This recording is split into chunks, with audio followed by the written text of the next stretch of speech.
Last House on the Left and its remake.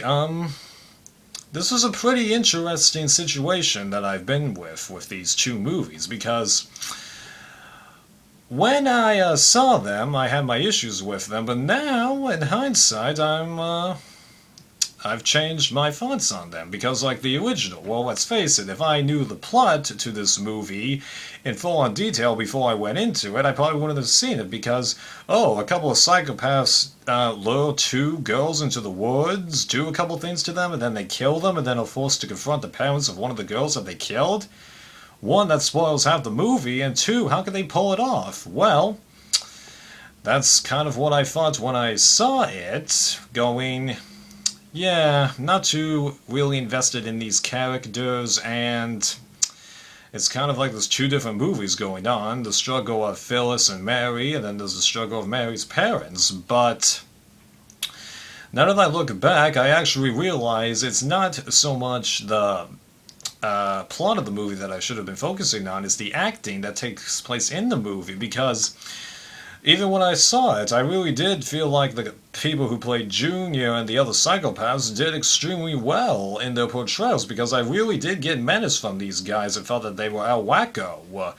But menacing El Wacko, not crazy El Wacko, like, all the Will Ferrell humor bits that I keep mentioning. Yeah, I'm not going to mention that term again, hopefully in this video, but yeah, those people did pretty well, and then, like, the acting done by Phyllis and Mary, I got nervous for them. I winced when they were forced to have sex with each other. I felt sad when they died, especially, Mary, who had just, like, lost all hope. You could just see it. She was just lifeless towards the end there, knowing that she's gonna get shot, and just part of her really didn't give a crap at that point. Just, whoa.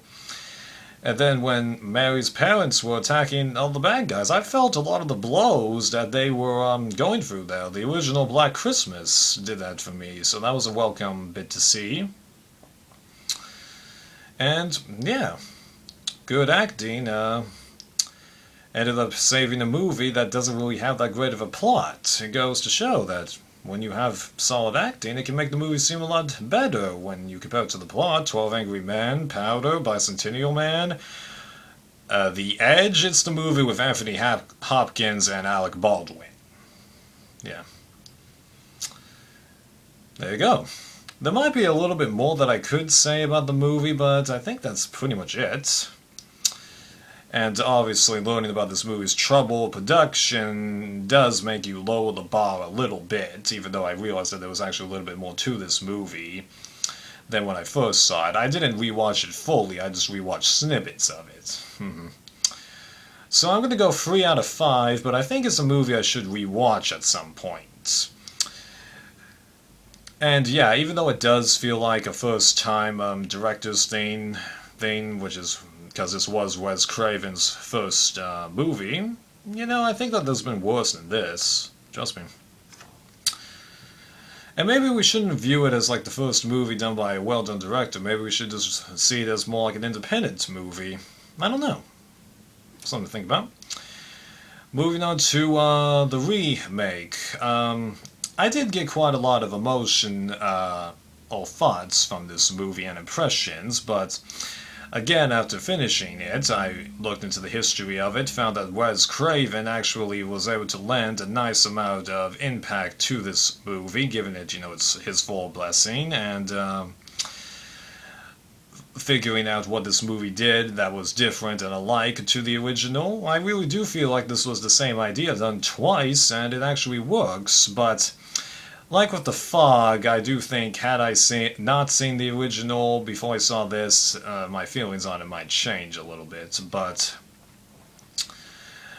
I really did like how this movie, was different than the original, because they decided to give the psychopaths more brains and not make them like crazy people, but robbers on the run who are doing everything that they can, to stay away from the law. They were able to pull that off pretty well, because I did get menace, but not the same way. It wasn't that I was scared of them, I was scared of more like what they could possibly do. And that's a different kind of scare, trust me. And I did have more faith in Mary's parents in this movie because I just saw they had more moments where they interacted with her. We rebuilds the parent and daughter bond, and then of course there's the big surprise of how Mary actually survives, but like I totally expected that she was going to die in her parents' arms, so her surviving the entire movie was actually a pleasant surprise, and even then, okay? Even when they found her, she wasn't completely safe because the bad guys could have seen her at any point. She could have died by loss of blood, infection, hypothermia.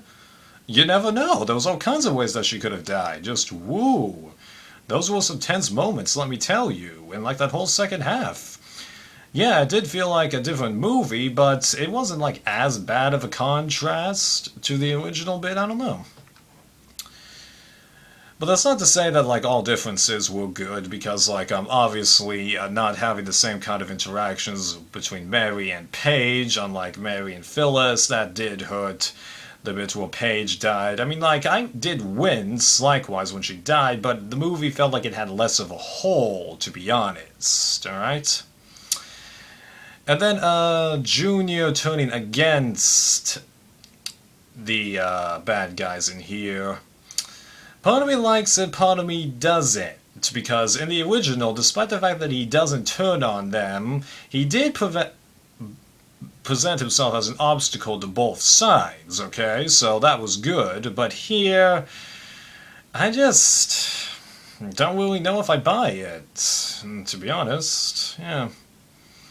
Could be that I need to focus on him a little bit more, because in the original, there was very little to his character, kind of like the stoner guy. Here, I think they were trying to go for the more depressed type of character. So it could be that I need to rewatch the movie and focus only on him. And then I gotta get this off my chest, the trailer for this movie. Now, I saw this trailer after I saw the movie, but I was looking at it and I go, just please, you gave away both of the movie's biggest questions, whether or not Mary survives and whether or not Mary's parents survive, because the very last shot in the trailer is the very last shot of the movie where Mary's father puts the guy's head in the microwave and electrocutes him to death, or fries him to death, whatever you want to call it. Yeah, but come on, seriously? You're gonna put the end of the movie in the trailer? That's just ridiculous. I mean, like, can you not make a good trailer anymore? Because I'm lucky that I didn't see the trailer for the 2010 movie Frozen, where the people get stuck on the ski lift. I would have been spoiled pretty much all except the last 2 minutes of the movie if I had seen that trailer. Seriously, come on. It's not really doing anything to help the modern horror movies, stating that you can't make a decent horror movie. You can't even make a decent horror movie trailer. Yeah. Just had to throw that in there. So, how to rate this one?